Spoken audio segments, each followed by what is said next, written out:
walking away from reporters without taking any questions. They don't have to explain themselves. It's obvious this is a victory. Watching all this should worry you. There are only two explanations for it. Either every senior government official in Washington has been chugging ayahuasca and has departed from reality on the early train, and that's possible, or on some deeper level, maybe they're actually telling the truth as they understand it. When they say this is a victory, maybe from their perspective it is. Maybe what looks like chaos is in fact a plan of sorts, and maybe that plan is working just fine. Now, how can that be, you ask? This is all clearly a disaster. It's on television. Voters hate it. The polls show that very clearly. So by any normal calculation, politically, Democrats would be very worried about the next election. They're going to be punished, obviously, in the midterms. And Republicans are all excited about the whooping they think they will deliver. And yet, Democrats seem strangely content and self-confident. Why? Well, here's one theory. Unproven, of course, just throwing it out there to think about. Defense Secretary Lloyd Austin announced that the Biden administration has evacuated about 125,000 civilians from Afghanistan. Only 6,000 of them, Lloyd Austin told us, are Americans. The rest are Afghans. And of those, very few of the Afghans were translators or aides or contractors, the allies we're hearing so much about who fought with the U.S. military and who deserve our support and may deserve our support. Of that group, there are only a few thousand. You can be sure of this from a lot of different signs, but here's one sign. The health department in Alexandria, Virginia, a very liberal town, is taking thousands of refugees. And the health department there just put out this urgent request. Quote, Alexandria Health Department is looking for Pashto Dari speakers to assist with translation support for recent arrivals. Oh. So the one thing we know about these recent arrivals is they're not translators, because translators probably wouldn't need translators. These are instead refugees who don't speak English. So the question is, where are they going next? Where will these people be living 3 years from now? That's a fair question. You can tell it's a highly relevant question because whenever you ask it, the Biden administration servants in the national news media start to screech about how you're a racist and need to shut up immediately. They're getting caught up in what I call the brown menace, which is this Trumper right-wing fear of people coming into the country from Central and South America. These people seem to be getting swept up into that xenophobia. Stephen Miller's response to the collapse of Afghanistan, the fall of Kabul, the takeover of the Taliban was, look at Biden, he's trying to get brown people to come into the country. It's sickening and it's pathetic. As we told you before, the little moron on the right did that hit from Chillmark on Martha's Vineyard.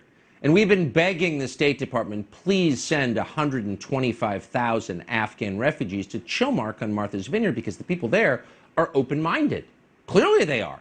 How many refugees do you think are going to wind up in Chillmark? Right around zero. But the funniest part is when those two characters describe the Pashtuns coming to our country as brown people. And that's hilarious because, for the record, they are not brown. They're likely whiter than you are. But whatever. The point is, CNN wants you to know that you don't have a right to know how many of these people are coming here from Afghanistan and where they're going. What neighborhoods are they going to be living in? But, of course, you have a right because it's your country. You own it. You pay for it. You were born here. It belongs to you. So you have a right to know what happens in your country. We looked into it because that's what we're paid to do. So if you've gone online recently and visited the official website of the State Department run by Mr. Tony Blinken, you'd have found a list of what they call welcoming communities. These are places where Afghan refugees, in particular special immigration visa holders, will be settling in the United States. And if you look at that list long enough, you may notice something, especially if you cover politics. You may notice that these communities include an awful lot of swing districts and swing states all over the United States. It's not just Virginia.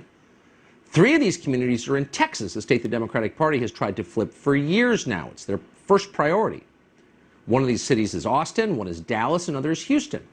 The State Department has also urged Afghans to go to the state of Pennsylvania. Does Pennsylvania need more people? Probably not.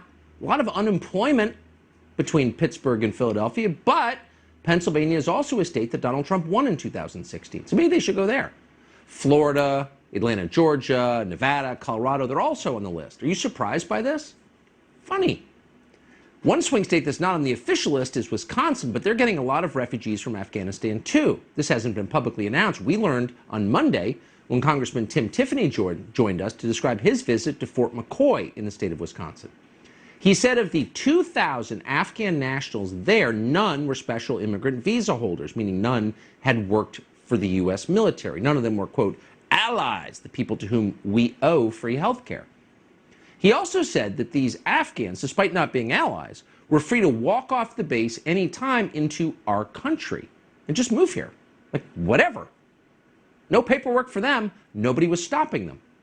And there are about to be a lot more people like this at that base. CBS News is now reporting that Fort McCoy is being asked to hold up to 13,000 Afghans.